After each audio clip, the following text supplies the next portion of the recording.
안녕하십니까. 백석대학교의 강윤희입니다. 오늘 여러분들과 같이 말씀드릴 내용은 2000년 이후 변화되고 있는 디지털 경제, 플랫폼 경제에 대해서 말씀드릴 건데요. 먼저 플랫폼이라고 하는 용어의 유래에 대해서 말씀드리겠습니다. 플랫폼은 평평하다는 플랫과 형태를 의미하는 폼의 합성어이고요. 여러 사람들이 여러 사용자 그룹의 형태로 나타나고 상품과 서비스를 거래하고 정보를 교환하는 상호작용을 하기 위한 어떤 매개체라고 할 수 있습니다. 즉, 여러 사용자 그룹이 연결되는 형태가 되겠습니다. 현재 이러한 디지털 플랫폼은 단순한 정보에 머물지 않고 유통, 교통, 숙박 등의 물리적인 세계로 확대되고 있습니다. 즉, 플랫폼으로 촉진되어지는 경제, 사회 환경을 우리는 플랫폼 경제라고 할 수 있습니다. 우리 생활 속에서 실제적으로 접할 수 있는 플랫폼들은 다양하죠. 구글, 아마존, 페이스북, 배달의 민족, 카카오 플랫폼들을 생각해 볼 수 있고요. 이를 통해서 우리는 검색, 쇼핑, 소셜 네트워킹을 사용합니다. 자, 플랫폼 경제의 가장 중요한 특징은 거래 당사자, 거래에 참여하는 사람들이 많을수록 거래에 참여하는 기업 또는 판매자가 많을수록 효용이 증가하는 네트워크 효과를 생각해 볼 수 있습니다. 이러한 이유로 플랫폼에서 사용자의 규모, 이용자의 규모는 매우 중요합니다. 이용자들이 좀 더 많은 거래 상대자가 있는 플랫폼으로 집중하고 이주하는 형태도 많이 볼 수 있습니다. 즉, 시장의 쏠림 현상과 자연스러운 독점 현상들이 나타나는 것이 플랫폼 경제의 중요한 특징이고요. 대형의 플랫폼 역시 만들어지고 있습니다. 플랫폼은 검색과 매칭 기술을 사용해 이용자들이 실제적으로 진행하는 데 필요한 여러 가지의 비용, 거래 비용을 절감하고 시장 진입을 낮춥니다. 많은 사람들이 시장에 참여할 수 있도록 촉진하며 늘어난 거래량을 통해 데이터가 축적되고요. 이렇게 축적되어진 데이터는 개인에게 맞춤형 서비스로 제공됩니다. 플랫폼은 기본적으로 기존 채널에 비해 상당히 거래 효율이 높고 전반적으로 사회 구성원의 효용 효과를 증가시킵니다. 이러한 장점이 있는 반면 플랫폼은 기존 산업과의 갈등 요소 역시 가지고 있습니다.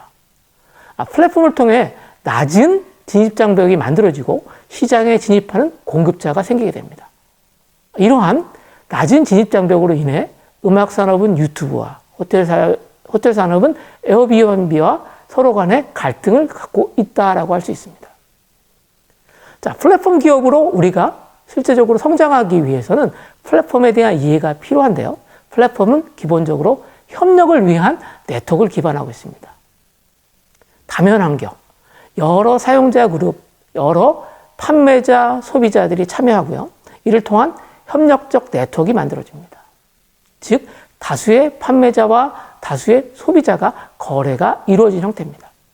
이런 대표적 플랫폼 기업을 생각해 보겠습니다. 여러분들이 잘 알고 있는 아마존, 에어비앤비, 애플, 구글, 페이스북과 같은 기업은 기본적으로 출발 자체가 플랫폼을 기반으로 하고 있습니다.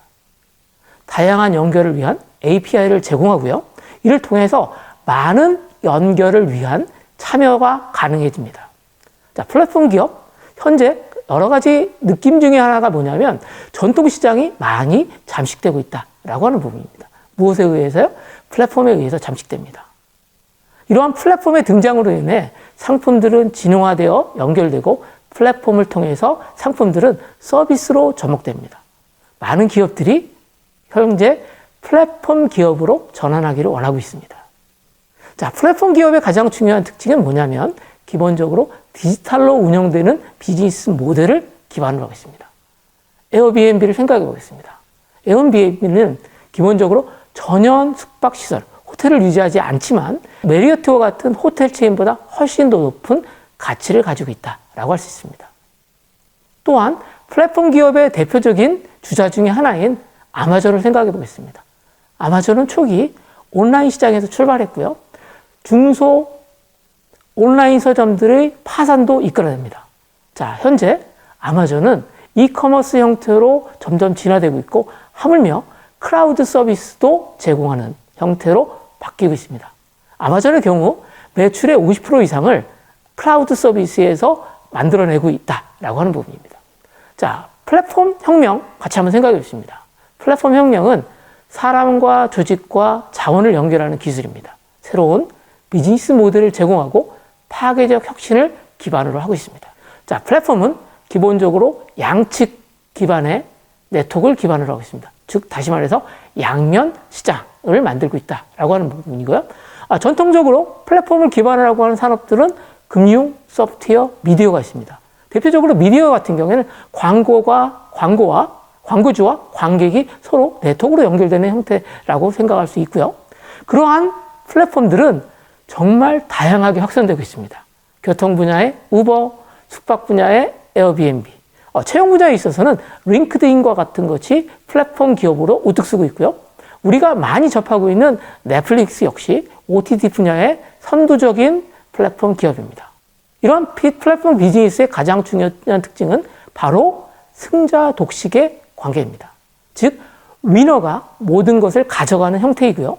기본적으로 소프트웨어로 운영되는 환경으로 기존의 가치 체인을 확대하게 됩니다. 즉, 새로운 모델이 만들어지고 혁신적인 형태의 구조를 갖는다라고 할 수 있습니다. 플랫폼 비즈니스의 중요한 부분은 뭘까요? 바로 개방성입니다. 여러분들, 노키아라고 하는 회사를 알 수 있습니다. 노키아는 2000년 초반만 하지더라도 시장의 70% 이상을 차지하고 있는 대표적인 기업이었습니다. 그러나 노키아는 폐쇄적인 네트워크 구조, 폐쇄적인 기업 구조로 인해서 외부와의 단절을 만들게 되고요. 그 당시 새롭게 만들어지는 변화, 즉 다시 말해서 인터넷과 앱과 같은 새로운 형태의 변화에 적응하지 못하게 된다라고 하는 부분입니다. 자, 플랫폼 비즈니스의 중요한 특징을 하나 더 살펴보면 온디맨드 경제의 특징을 갖습니다. 온디맨드란 온라인을 통해서 수요자가 원하는 서비스를 즉각적으로 제공받는 경제 형태입니다. 여러분들 잘 아시는 카카오 택시나 우버를 생각해 보시면 되겠습니다. 우리가 스마트폰으로 특정한 현재 위치를 지정하면 기사가 고객을 태우기 위해서 찾아오는 서비스로 표현될 수 있습니다. 개인과 기업의 경계가 없어지는 것이 온디맨드 경제의 중요한 특징이고요. 개별 사업자가 자기가 가지고 있는 재화와 서비스를 제공하면서 확장되게 됩니다. 자유로운 노동 형태의 모양으로 나타나고 때로는 전문 퇴직자의 재취업의 기회도 제공합니다. 또한 플랫폼을 통해서 고객의 니즈가 실제적으로 제공되어지는 것들이 확산되어지고 반영됩니다. 플랫폼 비즈니스를 이끄는 중요한 기술 하나를 살펴보겠습니다. 플랫폼 비즈니스의 가장 중요한 부분은 실제적으로 많은 부분이 자동화되고 있는 알고리즘에 의해서 이루어진다는 겁니다. 우리가 알고 있는 시장은 수요와 공급에 의해서 가격이 결정되는 형태입니다. 또한 이것이 동적으로 이루어지고 극대화되고 있으나 플랫폼 기반의 비즈니스에서는 바로 추천 알고리즘이 공급과 수요를 예측하여 자동으로 가격을 정합니다. 즉, 사용자가 실제적으로 사용하는 데 사용되는 검색의 비용, 거래의 비용을 없애고 서비스가 추천되는 형태입니다. 이러한 비즈니스는 플랫폼을 통해서 제3자의 참여를 배제시킵니다. 플랫폼에 의해서 많은 부분들은 자동화됩니다. 플랫폼 비즈니스의 가장 중요한 특징 하나를 살펴보면 결국 많은 사람들이 참여할 수 있는 크라우드 펀딩의 형태로도 나타납니다. 자, 크라우드 펀딩을 통해 플랫폼들은 자동적으로 동작할 수 있고 혁신가가 만들어집니다. 자, 우리가 플랫폼을 설계하기 위해서는 뭐가 필요할까요? 사고의 전환이 필요합니다. 자, 플랫폼을 설계하기 위해서는 내부의 제어, 또 다른 형태로 협력에 대한 전략적 이동이 필요합니다. 외부 상호작용이 실제적으로 중요한 부분을 차지하고 있고요. 고객의 가치를 증가할 수 있는 생태계 마련이 중요합니다. 이를 위해 우리는 플랫폼 기반의 사고방식, 플랫폼 띵킹이 필요하고요. 플랫폼으로 시장을 진입할 수 있기 위해서는 실제적으로 생태계의 조성이 매우 중요합니다. 사용자에 대한 사려 깊은 경험을 내재화할 필요가 있고요. 또한 빠른 프로토타입을 통해서 검증할 수 있는 개발 전략들 역시 요구됩니다. 자, 플랫폼은 기본적으로 데이터를 통해서 이루어집니다. 비즈니스의 가치가 측정되고 실제적으로 만들어진 이 데이터는 플랫폼을 성장시키는 동력으로 작용합니다. 자, 마지막으로 정리를 하겠습니다. 자, 플랫폼은 디지털 경제 환경을 만드는 아주 편리한 도구로 생각할 수 있습니다. 비즈니스 모델이죠. 자, 플랫폼 기업은 데이터 활용을 필수적으로 요구되고 있고요. 정부 역시 이러한 플랫폼 기업을 육성하기 위해서 플랫폼 경제의 전환을 위해 디지털 뉴딜과 같은 것을 진행하고 있습니다. 자, 플랫폼 기업은 소프트웨어를 통해서 운영되는 형태를 가지고 있고요. 새로운 플랫폼 기업의 출현으로 새로운 형태의 산업 생태계 파괴의 진행이 이루어질 수 있다라고 하는 부분입니다. 지금까지 여러분들과 같이 플랫폼 비즈니스, 플랫폼 기업의 특징, 우리가 어떻게 준비해야 되는가라고 하는 부분들에서 같이 살펴봤습니다.